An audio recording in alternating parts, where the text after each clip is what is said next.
financially, that's the thing that makes me the most nervous because I've never been an entrepreneur before. I've always been a worker, and I've always been good at that. Like I've worked my way up in the things that I've done, and I've done well at those things.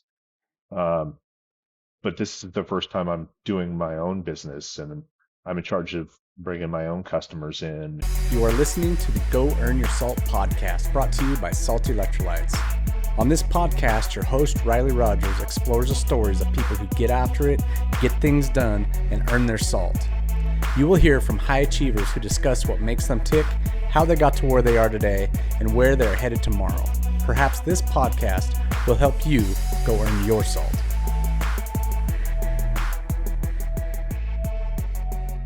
Today, I've got my good friend Jeremy Corbin on here today, and this is a special episode where Jeremy's gone on a new journey here, and we're going to tell you about it. It's really cool. He's starting a new business in the martial arts field, and what we're going to do is a few episodes here where we document the process. And so he's still very early in this process and going through the space rental and building out the space and just the beginnings of this new journey. And so we're going to talk about all the things that have led him to where he is and where he's going to go from here. So you will be interested in seeing this. It's going to be very different than some of our other episodes, in the fact, again, that it's going to be a multi episode process as we walk through this with Jeremy. Jeremy, the Jungle Cat. Welcome to the show. Thanks. I'm also the first guest that has no idea what they're doing, so Nope, you're not, that's that's another first. including me. No, man. So, Jeremy, you and I have been friends for a while, so I've got all the background here for the most part. But tell the audience who you are. What was life growing up as a kid like, and where'd you come from? Okay. Yeah, my mom moved around a little bit when I was a kid. I grew up in Eastern Washington State, so grew up kind of in and around the mountains. We were usually pretty rural. Um, just, kind of a country life, country background. That's kind of how I grew up. Um, after after I graduated from high school, I joined the Navy. I was in the Navy for 6 years as a CB. So if for people that don't know what a CB is, it's construction. So the Navy has a civil engineer corps, which is called the Navy CBs. I worked as a heavy equipment mechanic. I worked as a mechanic a couple years in high school, and then I worked um, for 6 years as a mechanic in the Navy. And then when I got out, I my dad was had a business in Las Vegas, and I moved to be near my parents in Las Vegas, and I worked as a handyman, and we did a lot of like remodeling homes. So I spent most of my time remodeling homes for a couple years, and then the economy crashed around '08, and Las Vegas was hit pretty hard by that. So I ended up moving back to the Northwest, and one of my longtime friends got me an interview with a water well pump company, and so I went to work in Yakima, Washington, for a pump company, as a pump technician, like submersible water wells, that kind of thing. And then from there, I went to work for a manufacturer of pumps, and I worked as a field service engineer for several years, and then worked my way up to regional manager. So, and that job was like supporting sales. I did mostly tech support. A lot of it was over the phone. I did taught a lot of seminars. I do anywhere from a 1 hour seminar to an all day seminar, teaching people how electricity works, or plumbing or things like that. So that's kind of my up to date where I'm at now. Yeah. So, so really, the huge portion of your career has been a job, right? You work for someone else. Yeah, absolutely. Now, as things have moved on, you've made this move to Texas from Idaho, and I want you to talk about that, kind of what spurred that, and what was the thing that really made you guys make that big move? So yeah, I have been feeling for the last few years that I'm not doing what I'm supposed to be doing. I kind of feel like Jesus has put that on my heart that I need to do something else. And my wife and I have been talking about that for years. We didn't move until we moved because my daughter was in high school and I didn't want to displace her junior or senior year. So we were kind of waiting till that happened. Well, as we were waiting for that, for her to graduate high school, um, my wife's grandfather got ill, and her her grandmother, needed some help, and her mom needed some help, and so Brittany, my wife's Brittany was really feeling like she needed to be closer to home, and so, we thought, hey, I can maybe go do the thing that I'm supposed to be doing, which I hope we're right about that. So that's one thing we can do. And also we can be closer to her family because Brittany and I have been married for, 17 years. We've been together for longer than that. And most of that time we lived in the Northwest. And so she's been so far from her family. But so those are kind of the big drivers for us moving to Texas. Yeah, man. With that move, you've had some interesting experiences on your way down there, and trying to find a house. And I just for audience sake, there was a kind of a funny when you're looking for a house. Tell the story about the fleas. It just cracks me up. Oh, It's terrible. It's kind of terrifying, yeah, but it's yeah. So, yeah, my wife is a doula, and she had through social media met a doula down here in the area. Her husband was a realtor, so that's how we got hooked up with a realtor, and he's been great.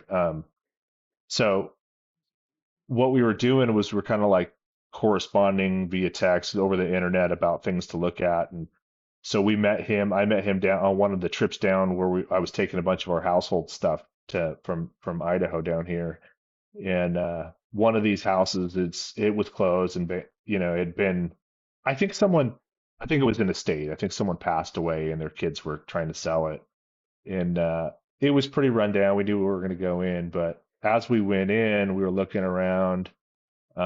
We didn't realize that it was completely flea infested, and so as we came out, I noticed all these black things on my legs, and I thought maybe they were seeds or something like that from walking through the grass in the around the building.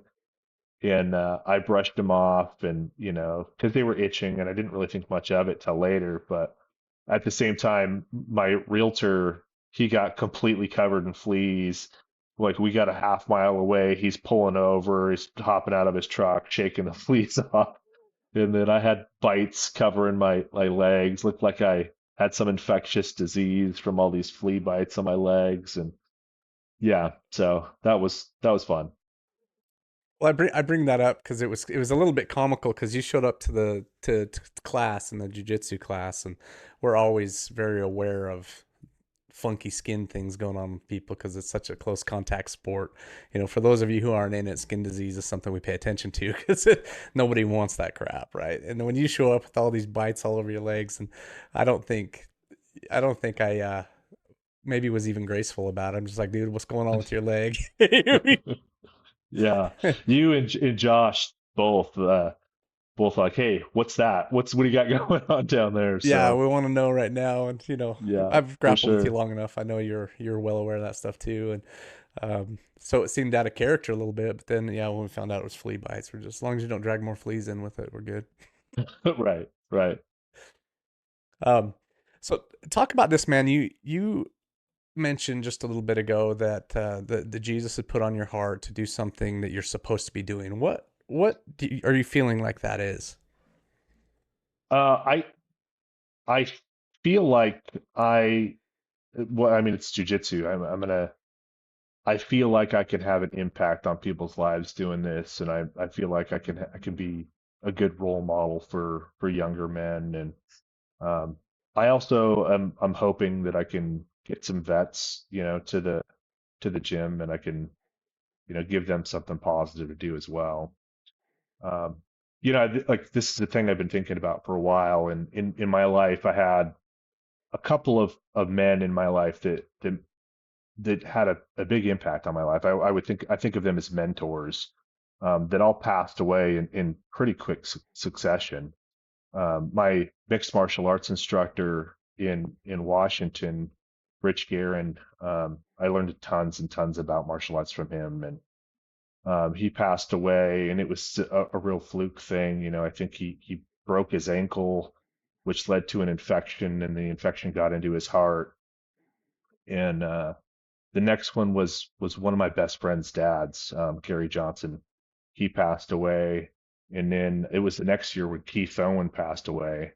And you know, the memorials for these guys like really touched me, and it like made me think how much impact they've had on other people's lives, and started to seem like maybe I should be doing things that I can impact other people's lives. Also made me just reevaluate like, hey, am I really doing the right thing with my life? And I mean, I already knew the answer was no, but you know, I had a good job. I was making good money. I had a great house, and you know, I had a lot of the things that I wanted. And um, so it wasn't like an easy choice to give those things up and a job that I was pretty good at to pursue something that you know I've never done professionally before. So And you brought up something that several people that I've interviewed on the podcast have brought up, and it's that fear of, not fear, I shouldn't say, it is kind of a fear, but it's that feeling locked into a certain career choice because you've done it for a while and you've climbed the ladder a bit, you're making good money, and there's that thing, you know, you kind of have an income level and a lifestyle level, but then if you want to do a new thing, there's that dip, there's that financial dip that happens where it's like, man, I'm going to have to take a pay cut for a while. Can I survive that pay cut? Or do I just have to stay locked into yeah, this thing because that's what my lifestyle is up to? And that's really interesting that, you know, to hear you say that. Because one of my next questions is, what's making you nervous? What kind of things make you nervous about this next venture? yeah. Financially, that's my like that's the thing that makes me the most nervous. Um, because I've never been an entrepreneur before. You know, I've always been a worker, and I've always been good at that. You know, like I've worked my way up in the things that I've done, and I've done well at those things. Um, but this is the first time I'm doing my own business, and I'm in charge of bringing my own customers in. And um, I think we're set up financially that we would be fine if even if the business tanked. Not that I think it's going to, but we'll survive it. I Say that also, part again. Say that part again, man. I want people to hear that. yeah, I so we've set ourselves up financially in a way that we'll still be okay even if the business fails. Um, and I have enough confidence in myself that I can go find another career if I needed to. Um, but you know, right now that's not a plan B. Like, right now I just have a plan A, which is to make this jujitsu business work, and that's kind of where I'm at right now. Yeah, that's something that's very common. You know, that nervousness. It is something you've never done before, right? And so there's way more. Well, we're going to talk about this a little bit more as kind of time as the episode goes on, but there's way more to starting a business than the actual tactical part of, in this case, teaching jujitsu classes, right? And you're in that right now, right in the thick of it, where it's like, dude, I haven't taught a single class yet, but holy crap, Right. is there a lot going on here, right? Yeah, absolutely. Yeah. What's tell us this, because you're going into the to opening a jiu-jitsu school, but talk about a little bit about your martial arts background so people understand kind of where you come from, what got you into the sport in the beginning. Yeah. So like I said, I grew up in Eastern Washington State, and my uncle was was a jailer, and he was a defense tactics and a master defense tactics instructor. And so he taught me, you know, like some hand-to-hand stuff. He also was a high school champion wrestler. So my uncle taught me how to wrestle. My uncle's just like he's a tough guy, you know, and he knows how to handle himself. I got into some stand-up martial arts back in high school. Did some karate, some kung fu, some different weapon stuff. Um, largely I didn't train any martial arts while I was in the Navy, because I was in a, I was in a deployable unit, so it was hard to like, which is an excuse. I could have done it, but like it was hard to be steady in a school at that time. But being interested in fighting and always being interested in martial arts, I knew that I wanted to start in Brazilian Jiu Jitsu. Had watched the early UFCs and I saw how effective it was. And so as soon as I got out of the Navy, I started doing Jiu Jitsu in Las Vegas. I trained over at Team Mika. I trained there for a few years. Um, and a couple things happened at the same time. One is I was at that time I was boxing and doing Jiu Jitsu and also some judo. And I got injured in boxing practice. Being able to complete the climb to mastery requires the proper nutrition. This is why it's important to take in a potent blend of electrolytes that is in tune with your output and brings strength to your goals. This potent blend is only found in salt electrolytes. Salt targets your depleted electrolyte levels with a boost of hydration and health. It gives your body the baseline recovery it needs.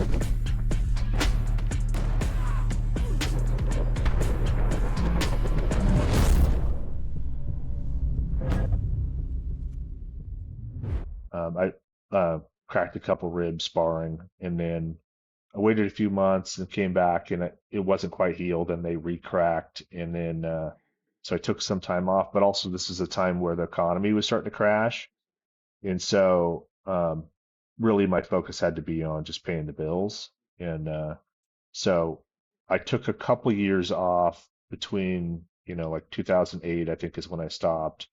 And then I started up again, I think around 2011. And I started training at Yakima Mixed Martial Arts. And so we did um, kickboxing, which was mostly like Thai boxing. There was some Western style boxing and kickboxing in there too. We did a bunch of wrestling, and then my professor there he was a black belt under Sylvia Baring, so we did jujitsu too. So bunch of no-gi jujitsu, bunch of gi jujitsu, stand-up martial arts, bunch of wrestling, and then did that for I don't know 5 or 7 years until I moved to Boise, the Boise area, and then I started training at Team Rhino. Um, with my job, I was traveling all over the Northwest. I covered Washington, Oregon, and Idaho, which allowed me to train at a lot of gyms all over the Northwest. And I had stopped in and trained over at Team Rhino, Keith's gym, a couple of times. And Keith was amazing. He was a great instructor, and the atmosphere at the gym I always thought was great. The really really great culture of wanting to pursue technique and not just clobbering each other, which is kind of how the MMA gym was. So Sure. yeah, and then I did that up until I moved here, which is a couple months ago. I got um, my blue belt from Mika in Las Vegas and in Jiu-Jitsu. I got my purple belt from Rich in Yakima, and then I got my brown belt from Keith, and then he passed away when I was a brown belt. So I got my black belt from Pedro Sauer, which was a huge honor, but I wish it had come from Keith. Yeah. No, I hear you on that for sure, man. I'm floating in that same boat right now, right? Yeah, um, yeah, so let's fast forward a little bit. Your martial arts new studio is going to be called Jungle Cat Jiu Jitsu now. yeah, Tell us where the name Jungle Cat came from. sure, yeah. Um, so I spent a long time as purple belt. I was a purple belt for 4 or 5 years, I think, and I had a couple things happen, like a couple things like occur to me as I was purple belt.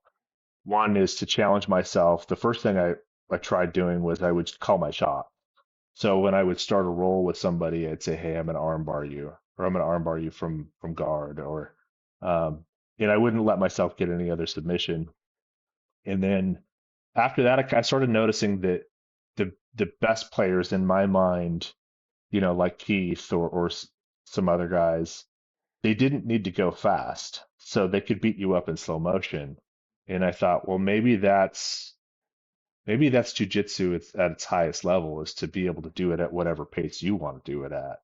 And so I started working towards being able to do jujitsu and pursue like the victory in position in slow motion. And it's in my nature to talk crap to people when I roll. And so I would start talking crap to people as I was beating them up in slow motion. So I would be saying things like, "Hey, you know why you can't stop me? It's because I'm too fast. It's like Nice. you're losing because I'm the speed of a jungle cat, or I move as fast as a cheetah, or things like that." And the guys that I was talking crap to and beating up in slow motion, they started calling me the jungle cat. So that's kind of where that came from. It's just ironic. I'm one of those guys. I can attest to the fact that you would call your shots and used to tick me off so bad. Yeah, I'm gonna scissor sweep you, and then I'm like, no, you're not. Next thing I know, I'm on my back going, you son of a gun, he got me again. Hey, I So, think people should try that, if especially if you're trying to challenge yourself with you're an advanced belt or becoming an advanced belt. Tell people what you're gonna do, and then challenge yourself to actually do that thing. yeah, no, it definitely ups the difficulty of the game, right? Because especially if you've told them, now they're just Yeah, defending against that one thing and makes it much harder. You gotta be tricky. So, right. slight side question, but have we ever determined what a jungle cat is? I don't think so. I mean, so our mutual good friend, Colleen, she did the logo for the gym, and it looks like a jaguar in the picture. Um, I think it could be any of the jungle cats. It could be a lion or a tiger. I'm hoping that, once I start getting some swag for the gym, I can do like different jungle cats, but I don't think it's a specific Oh, one. mix it up. Yeah, I think so. Dude, I like it a lot. I think Jaguar is pretty appropriate to me. That's probably the first cat that actually comes to mind. But you're right. There Oh, are so really? many other cats that could be considered a jungle cat. So, awesome, man. Well, so now talk about this. As you're going into this thing, you've moved down to Texas now. You're beginning this search for a location to put your school in. What does that look like? Yeah, this is I guess kind of an unexpected challenge for me. I mean, I say unexpected, I've never done this process before, so I don't really know what I'm getting into, but I've rented residential spots a few times, and when you go rent a house, they're happy to rent it to you. You fill out a credit app, or maybe just a rental application, and then that's the deal. Um, but it was a real challenge for me for the commercial space. And I like a lot of reasons for that. Some is, you know, a lot of commercial property just isn't put online, or you have to know someone's website. It's not like residential where it's, at least for sale, everything's on the multiple listing system, and you can look at realtor.com or whatever. There are commercial real estate websites that you can look up commercial properties, but they're just not inclusive of everything that's out there. And so I spent a lot of time like looking online for spots, and I would drive around town and I would look for lease signs as I was out and about. And so that was kind of a challenge, just finding a spot that would work for what we're trying to do. And the other part of that is just dealing with the commercial property guys. Here I am, a startup business, with I have no experience doing this. Um, it's not going to take much overhead, I don't think, to get it going, but I do need like a particular kind of space. I Sure. need it to be pretty big to put mats down. I need it to be insulated. I need it to be air conditioned for down in here in Texas because it gets really hot in the summer. Um, like it to have some offices, and like you think about what that looks like in a building, and there's not very many businesses that need that particular, setup. So as I was talking to these commercial property guys, most of them would just say something along the lines of like, "Hey, we don't have anything that meets the criteria you're looking for," which is also really different than residential guys because they're like, "Well, let me help you find what you're after." That's how hasn't been how it's been for me, at least here, and so that's been a challenge. And it took me quite a while. I ended up finding the spot that I did wasn't through any of my searches.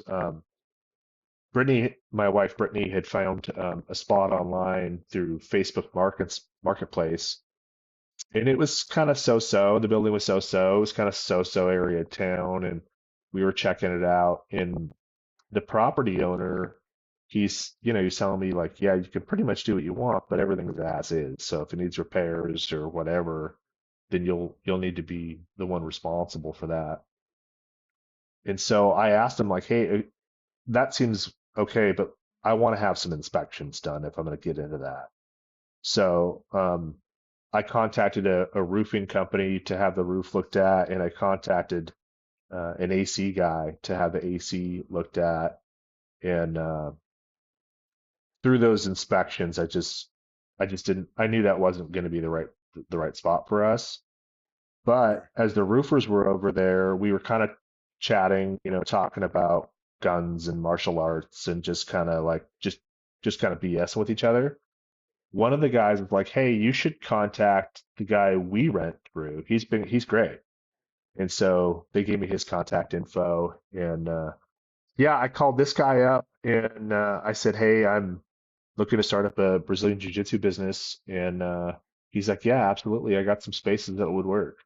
And which was such a refreshing difference from all the experience I'd had before, um, which was great. So yeah, he sent me some addresses and I checked them out, and then my wife and I went and met him, and it was so quick and easy after months of searching, and just couldn't get people interested in renting me a place. So It seems so backwards, but that's a common thing in business where people, don't answer the phone, don't respond, or slow to respond, and they, you know, gosh, yeah. it's super frustrating when you get involved in something like that.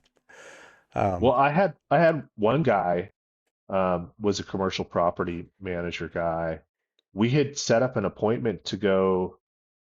This is my business, but my wife's my partner in this, and so I want her to go and be involved in the process. And she's working from home, and so she doesn't have complete availability to go at any time. So we had worked with this guy to come meet us on the weekend so we could come look at this put space, and he just no called, no showed. I called, left him a couple messages. I mean, it was like a week and a half later, he called me back. He's like, "Hey, you still want to come look at this place?"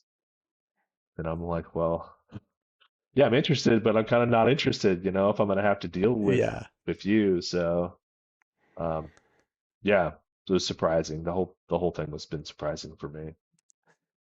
that's a good lesson for people going into entrepreneurial stuff. Entrepreneurial stuff is understanding those business relationships are going to carry on long term. And so if that's the first impression you get is somebody who no call, no shows, imagine when the AC unit goes out and you need him to come fix it.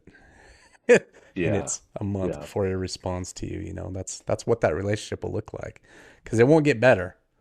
It'll only get worse when he's more comfortable with you. yeah. And that's really what I thought, and it really turned in. The spot was cool, like it had great frontage, great parking. It met a lot of our needs, and it was in our budget. And but there was a couple red flags there. I'm just like, I don't want to get into business with this person. So that's Yeah, man. I always encourage people to listen to those red flags because they're going off in your head for a reason. Jeremy, talk about this, man. You get into the space, now you're in the build out phase of this new location you got. Um, Tell us what the location's like and like what areas that it checked boxes, as far as what you were looking for, and then what this process has looked like so far in the build out. Business owners, I want to talk to you for a second. Do you have a retail space inside your location? If so, I want you to think about something.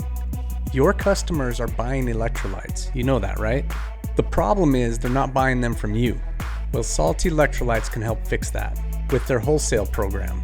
They can bring these sales to you in-house so that your customers get the electrolytes they love from the company they love, you. All you have to do is head over to goearnyoursalt.com and scroll to the bottom of the page and click Apply for Wholesale.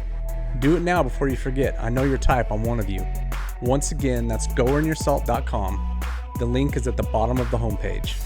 There will also be a link in the description on this video. And now, my friends, go earn your salt. Yeah. So I needed a space, and I've talked to a couple different martial artists over the last few years um, about like, hey, what are some things I need to look for, and what are some things, to when I'm looking for a space that I need to consider, and like just being able to get to a spot easily is seemed like a big deal. And then I had a couple people tell me, between 1,200 and 1,500 square feet of mats is kind of what you need to start a gym. And so that's what I was looking for. I wanted to have a couple office spaces in there, and I needed enough room also for people to change clothes. So I knew, I was probably in the 1,700 to 2,000 square foot range is kind of what I needed. And I wanted it to have good frontage and to be easy to get to. Um, Mhm. so the spot that we're at now, it's right off of there's a toll road that goes around Tyler, Texas, and it's right off the toll road, so it's pretty easy to get to from there. It's a couple minutes from Tyler, and it's a couple minutes from it's in the town of Whitehouse, and it's right off a highway, and it's up above this hardware store, Workmore Hardware. And I talked to the owner, and he's going to let me put a sign, a jiu-jitsu sign down at the highway, and so you can't see it from the road, but you'll see our sign, and it's easy to get to.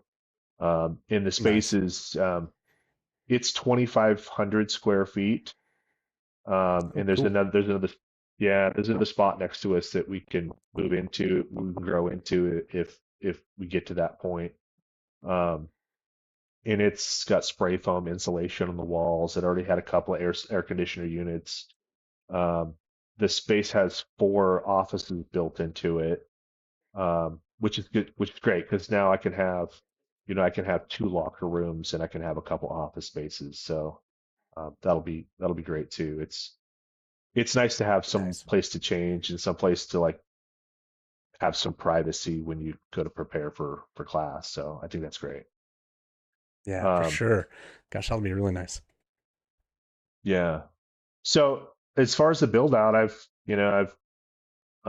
talked to the owner about painting all the foam because it was just exposed foam, and I'm painting it all black. And it's the warehouse is 2,500 square feet, and the tallest point in the ceiling's 18 feet up. And so I had to buy some scaffolding, and we were talking before we started, like, it's obvious when you think about painting from scaffolding, you can only paint a rectangle from scaffolding, which means you got to climb down, move the scaffolding, climb back up. And so I didn't realize what kind of a workout painting the building was going to be, but it's been um, kind of an interesting challenge. But right now I'm like focusing on the things that I have to start my business.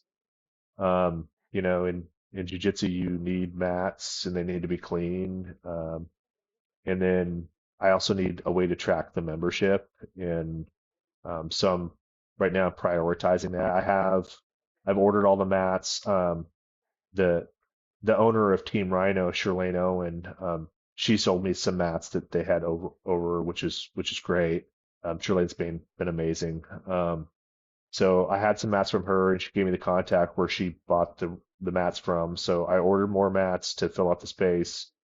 I got some wall mats coming from Fuji, and I ordered some vinyl to cover all the mats. I think a single piece of vinyl is a better way to do jujitsu mats. So I have that coming, and I'm almost through painting. I'm like 4 days into painting right now.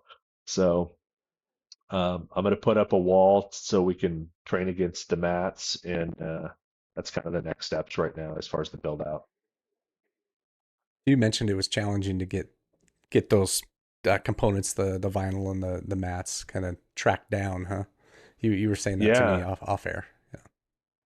yeah, I was surprised. I would assume that you could just easily Google that stuff, um, and maybe it is. Maybe I'm just ignorant enough to foam that I don't know. But I knew that Shirlane had bought a certain kind of foam, and I knew where she got it from. But I had some trouble getting a hold of her contact, and so I was trying to find other places where I could source this foam. And Tyler's only about an hour and a half from Dallas. And I thought surely there's a place over there, but I couldn't find it. I was looking, Googling and using Chat GPT, and I looked on the internet where I could find this Valero foam. Couldn't find it. Um, and then same thing, I figured, I could contact an awning place, or surely there'd be someplace local I could get vinyl. And maybe that's the case, but I couldn't find it. It's not easy to find. So, Sure. yeah, I spent a lot of time looking for that things, and those things I figured were going to be a quick, easy Google search. So, yeah, that's been interesting. Yeah, it's always interesting, man, because there's so many little details that when you go into a new venture like this, that kind of hits you in the face at certain times. You're like, man, I never even thought of this as being a problem, but now all of a sudden like you said, you had to prioritize it because this is coming. It's gonna get you if you don't think Yeah, ahead on what's coming down the pipe, right? yeah. And I thought I knew how much the mats and vinyl were going to cost, and you can't really know until you know what space you're going to fill with it. But yeah, that's been costing more than I thought it was going to. It gives me a new appreciation for these jiu-jitsu gym startups. I thought I knew it was gonna how much it's gonna cost, and I'm paying more than I thought I was going to, and so then I have to reprioritize the other things that I wanted to do for the gym, and um, like I said, like I need mats, and I need the mats to be clean, so those are kind of my first priorities, and then tracking attendance is going to be next. So, and my wife is working on our website right now. I'm hoping that's going to be done this week, and we'll be live next week, I hope. That's it's interesting to me. I talked to Isaac Payne. He owns Pack Jiu Jitsu over in Rexburg, Idaho. Um, and in the conversation, he talked about when he started his school, he had a boxing ring and he had his jiu-jitsu mats, but then he had weightlifting equipment. He had all these different things within the gym, and he realized, and he had 24-hour access, and so people could just come in whenever Oh, to use the wow. fitness equipment. That, and he said it just became this monster that half the stuff he had set up in there wasn't making him any money. MMA cage also, so he had like all these things in there, right? But there was a lot of it that wasn't making him money, and he realized he had it in there because it kind of made him happy, and Hmm. he was like, he called it his own personal playground, But at some Yeah, point he realized, man, all I really need is a big room and a mat. and, and so he yeah, pared it down to just this, about the size of the place you're talking about, just a jujitsu school. And then if he wants to do a class for boxing or Muay Thai or MMA, there's another place in town he can go rent the space and just go in there and use it for a class. And so that's what he does, right? But it was that oh, he had to yeah, that's really cool. make a mindset change. Um, That's good. That's good to hear, man, because I'm definitely interested in all those things too. Like I like lifting weights, and I like training, and I like kickboxing, and I like all those things. And I was really interested in doing a mixed martial arts gym, and I talked to Jeff Curran about this. Oh, it's probably been a couple years ago now, and Jeff, this was like right after. Um, Everything was basically open back up from COVID. So just a year or two ago, Jeff and I were talking, and Jeff Curran had this giant MMA gym, and then he decided to just go jujitsu afterwards. And I was kind of asking him, like, hey, you're a UFC fighter, you're a very well-known mixed martial artist. Why just jujitsu? And a similar thing he was talking about, like just how much time and energy he put into things that were taking him away from, his family. He was spending so much time coaching and going to different events and being a manager, and he just wanted to teach martial arts, and a lot of that took him away from it. So it's interesting to Yeah. hear that. Hey, has all that talk about salty electrolytes made you wonder what all the fuss is about?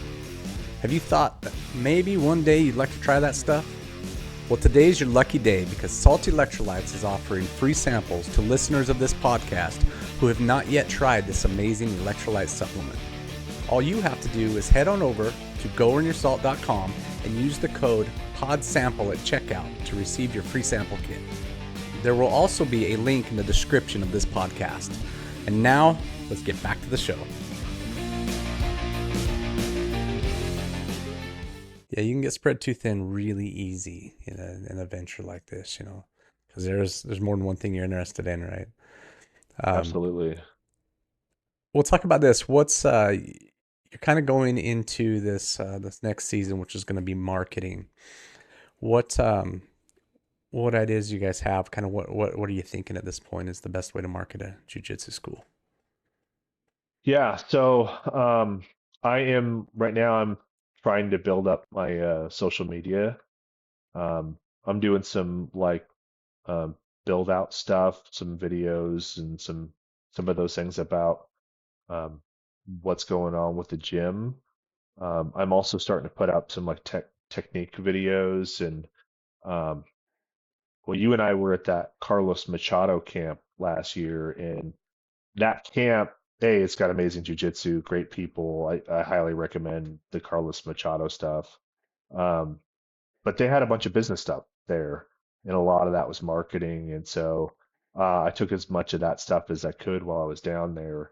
And the marketing team that was doing some of those classes were saying that for jujitsu gyms, the most effective marketing they've found has been through Meta, so Instagram and Facebook. So I'm trying to get like a backlog of that, and then there's options for um, kind of boosting all your social media. And so that's kind of my plan. Once I get some of it built up, I'm going to start boosting that, hopefully getting the target audience out here.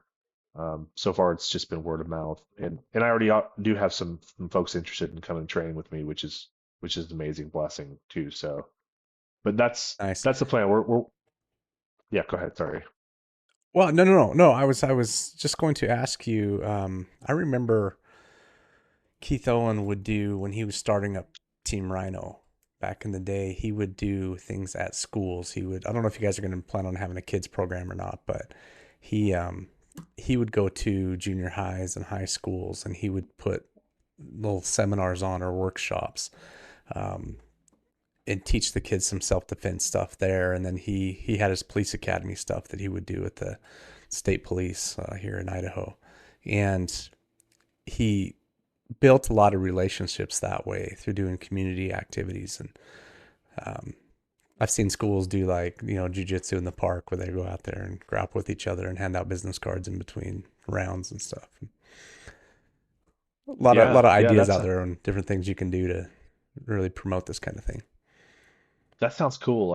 I did not know Keith did that stuff. So that's cool to hear. I do want to start a kids class. We're going to start with adults and teenagers, and I'm hopeful that once I get a couple of blue belts, that they might be interested in helping me teach some kids classes. I think that it's good to have a bunch of people on the mats for kids classes. Um, I've been around it enough to know that the kids are just all over the place, and you need some like wranglers for the kids, and need people coaching them and giving them some advice. And so um, that seems appropriate to me to like for a blue belt or above. I think that, someone that's giving advice to kids needs to have some idea what they're doing. So that's kind of my plan for that. I do plan on, I do think there's a lot of connection between martial arts and other self-defense things. So I know like a lot of gun guys are interested in doing martial arts, or a lot of uh, fitness, especially like CrossFit and fitness folks are interested in doing that. So I'm planning on reaching out to a lot of those places around the area and seeing if I could drop some business cards and things like that. Yeah, for sure, man. It's gonna be an exciting thing, and I'd like to just as we progress through these episodes of tracking your progress, um, hear what's successful and hear what's not, because I think people would be interested in that, and because some of the things you're gonna do aren't gonna turn out like you thought, right? Some of the things will be successful, some of the things won't, and it'd be really cool to see both sides of that coin as we move through this. Yeah, sounds good. Yeah, man. Well, so what's next as far as the build out goes? What's your next stage? So yeah, right now I got probably another half day of painting before I get all the foam painted, and then I got to clean up, and then I'm going to build a couple of walls. I want to build a wall so we can train up against it, and I want to build a wall so once we get some merchandise, we have a place to hang it, display it. Um, and then after that, mats. So I'm hoping that once the mats are down, maybe I can do like a soft launch and start inviting people that are already interested in to start training with me. Hmm. That and just for myself, I'm so anxious to get back on the mats. I've been off the mat since I left Idaho, so I'm very excited for that. And so yeah, that's the next thing is walls and then mats, and then I definitely have a lot more to do than that, but those are the big stuff, the big ticket items. Yeah, man, I don't know how you're handling that being off the mat for so long thing, but that's part of the contention of this whole thing, right? Is you've got Yeah, to that's part of the dip. That's part of that. There's a financial dip. There's a all this effort to the build out and then learning all these new things, but then there's also this like this this sport that you love you haven't been able to partake in for a while. yeah, It's yes. going to be I a mean, little while longer. couple things about that. One is I'm just a nicer guy when I train jujitsu a lot. And so my wife's been like, hey, maybe you should go find a school. You could go to an open mat, or maybe you should, you know, it's amazing what kind of release, jujitsu does for you, at least for me. And I know a lot of guys. Um, so I'm anxious to get back on it.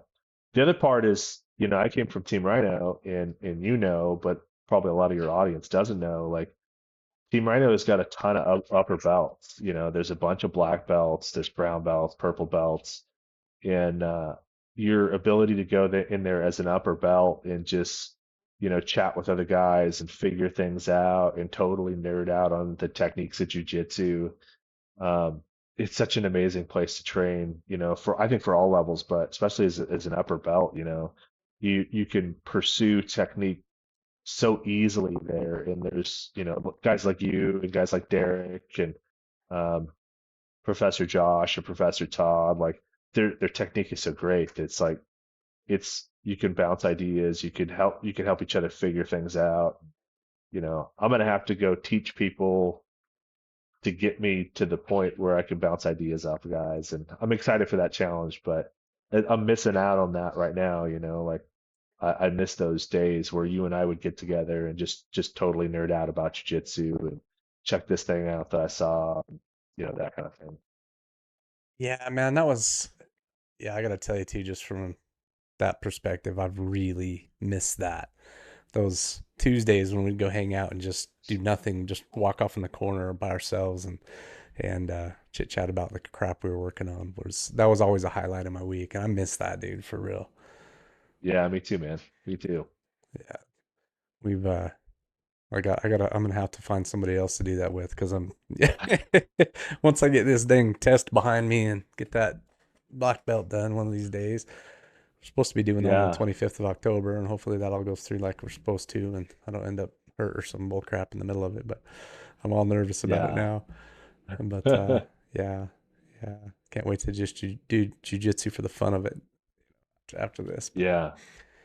I'm excited for you, man. I think there's a couple belts that are a big deal, but clearly the biggest deal is your black belt.